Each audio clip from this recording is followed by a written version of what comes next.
the New Orleans Saints and the Philadelphia Eagles. It doesn't look like Drew Brees is going to play. Not this week anyway. Now, maybe he's back week 15, and that's been, I mean, that was the timeline the entire time is when we thought we would have Drew Brees back, quite frankly. It was week 15. That's when we thought we'd have him. So against the Philadelphia Eagles, it looks like it's Taysom Hill. Taysom Hill is QB9 for me this week. Now, there's a little bit lower of a ceiling expectation that I have for him, and a lot of people really have for him, and for good reason. Although the Philadelphia Eagles have had a lot of issues this season, the one thing that's remained pretty consistent is they've had a solid defense really every single week. And being that it's a defense that's hard to run on, while it's different with a quarterback running on you than a running back, because Taysom Hill kind of runs like a running back, you kind of have more of an expectation that maybe he's not going to find as many holes to run through. Maybe when they get down with the goal line, it's not going to be as easy for him to just go in that power formation and be able to run it in. Now, Hill's always going to have the potential for rushing touchdowns. And last week was the first week that he didn't have any rushing touchdowns. He had 2 passing touchdowns. Here's one of the things that does get a little bit easier for him. I think he's going to have an easier time throwing the football in this game than people are really expecting him to coming in. And the reason for that is Darius Slay may not be able to play in this game because he has the calf issue. And even if he does, he's going to be very limited. I expect Michael Thomas to be able to do his thing in this game. And as long as Michael Thomas is able to get open on a consistent basis, we've seen Taysom Hill lean on him to this point when it comes to throwing the football. If he has his safety blanket out there to be able to move the chains on a consistent enough basis, then it might lead to his rushing attack and his rushing ability. And all that's said and done, that's why I have him at QB9. I still have him as a low-end QB1. I think you can play him this week. I expect the Saints to win this game. If they win the game, that would be because Taysom Hill was able to do some things for them. The other reason for that is I flip it on the other side, and a lot of people don't look at it this way, but when you add in Jalen Hurts, and whether it's going to be Carson Wentz or Jalen Hurts, the Saints defense is playing really well right now. Really well.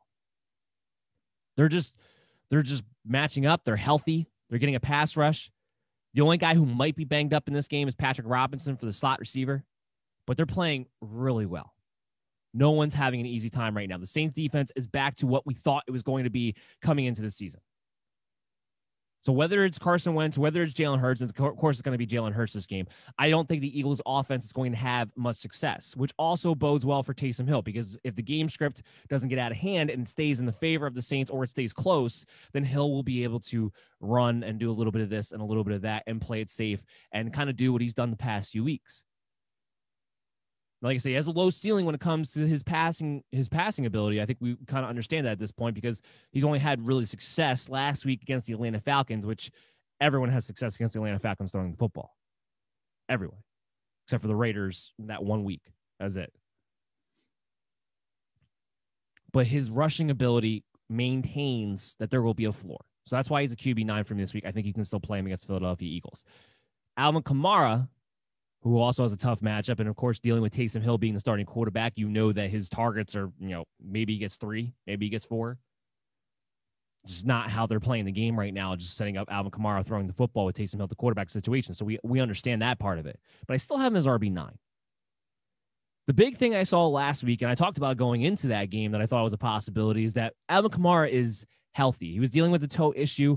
I don't think he was 100% healthy over those first couple of weeks with that toe issue with Taysom Hill as first starting off quarterback. So I think you had this perfect storm when it came to Alvin Kamara, where you have Taysom Hill and the game plan now that doesn't surround throwing the ball to Alvin Kamara at every turn, combined with the idea that he wasn't 100% healthy. Therefore, you had Latavius Murray still getting at least 50% of the carries, if not more, in a couple of those games, rendering Alvin Kamara owners to sit there and scratch their heads and wondering, what can they do? Because you have to play Alvin Kamara. And I said last week, that's why you always play him. You don't bench him. Came through. He was healthy. We knew that going in because of the practice reports coming out that week that he was finally healthy with the toe issue. He was practicing in full.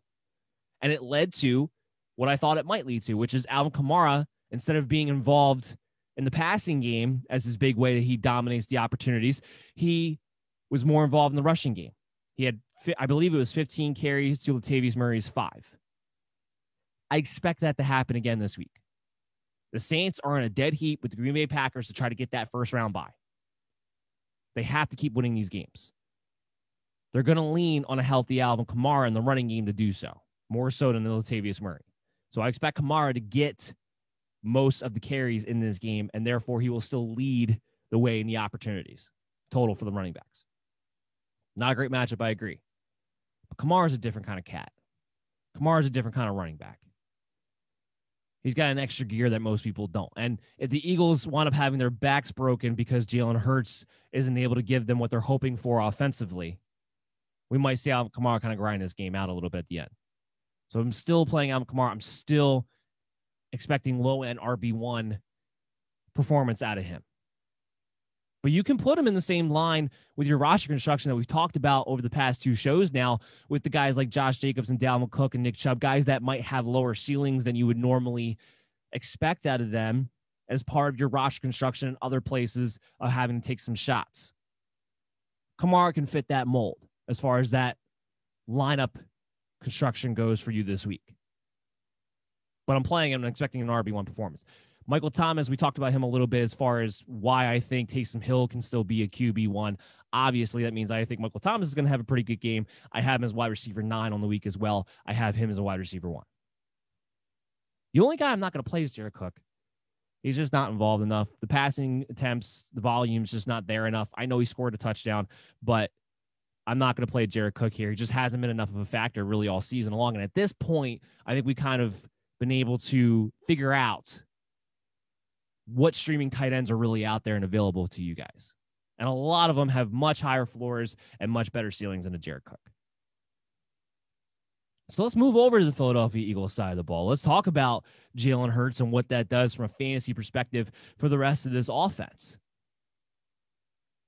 And I don't know how much it changes because we're already kind of at the point where I don't think you wanted to play a Philadelphia Eagle wide receiver if you could at all help it.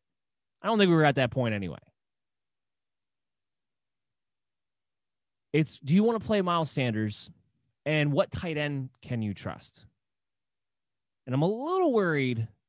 We'll talk about the tight ends first. I'm a little worried about Dallas Goedert. He's been the guy. He's finally been performing well over the past few weeks.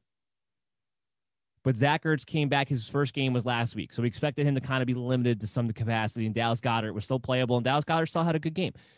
This week, I expect Zach Ertz to play a little bit more.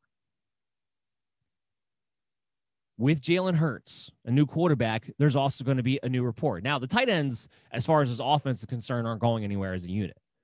They're still going to be leading the way, I believe, as an offense. They're still going to have a lot of 2 tight end sets out there where they'll both be on the field at the same time. But between Zach Ertz playing more, a change at quarterback, which will probably lean to a change in offensive schematics this week, especially. They've already kind of talked about, and we'll get into Miles Sanders in a minute. We've already talked about how they're going to be already setting up a lot more RPOs.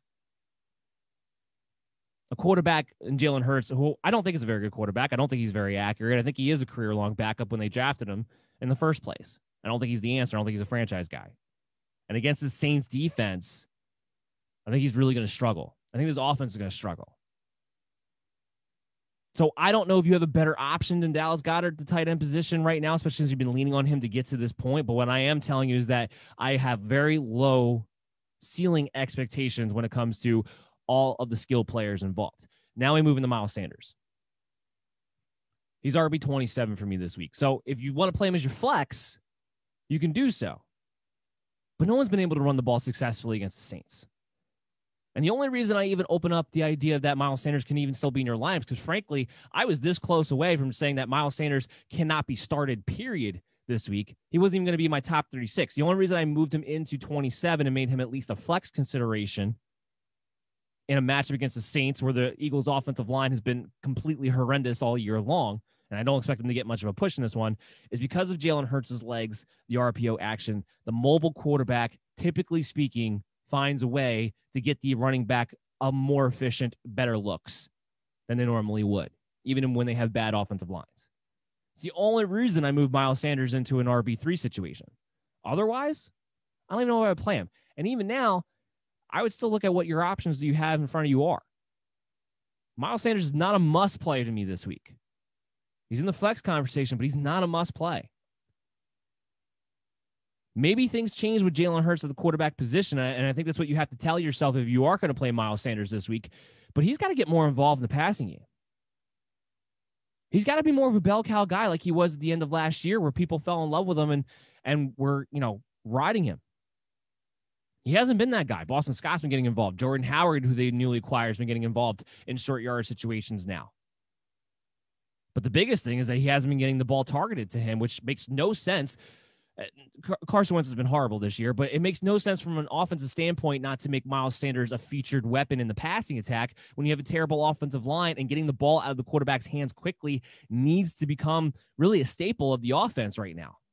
Maybe it does with Jalen Hurts. Maybe the schematic change that comes with changing of the quarterback will lead the Philadelphia Eagles to doing some things that they should be doing in the entire time in the first place. Maybe it does. But I don't love this match against the Saints, and that's why he's nothing more than an RB3 to me. Let's move on into the Atlanta Falcons and the Los Angeles Chargers. Let's talk about this one. Julio Jones is out. So we haven't been able to change the rankings yet to reflect that, but Julio Jones is out. Now, what does that do for everybody else involved? I think we all understand this. I've talked about this several times. Matt Ryan will get moved down. He was my QB 10. He won't be a playable option to me anymore. Todd Gurley, who's already been dealing with a knee injury, and last week it was abundantly apparent that this guy did not belong out in the NFL field. I don't know why he was active.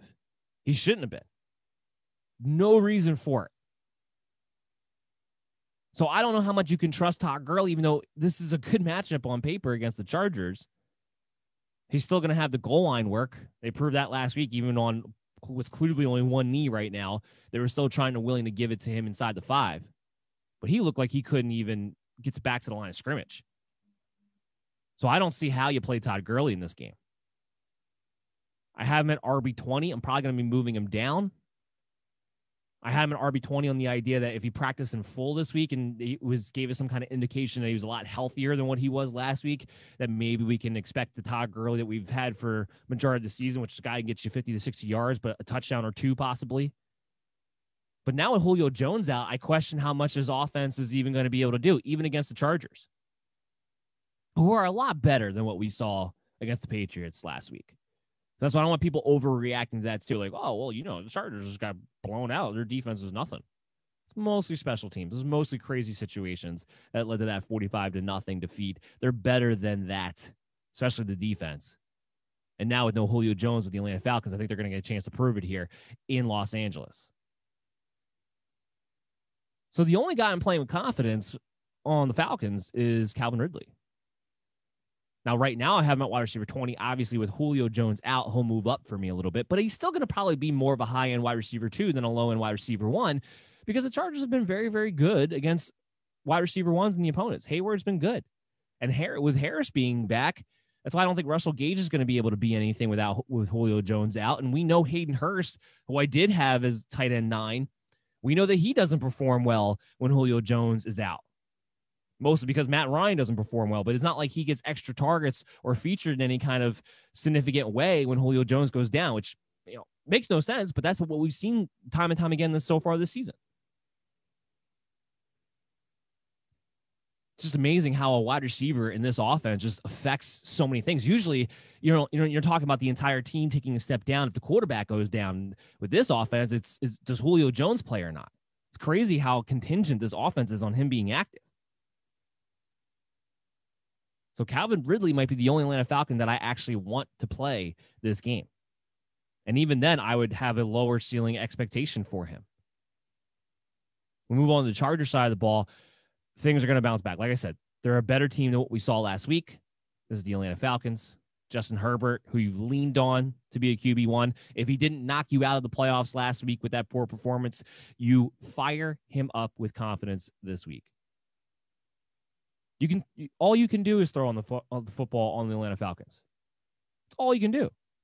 They've actually been pretty good against the run, but you can throw on them all day long. And you can throw, most importantly, you can throw to the running back on the Atlanta Falcons. Keenan Allen and Austin Eckler are going to have huge games this week. Huge games.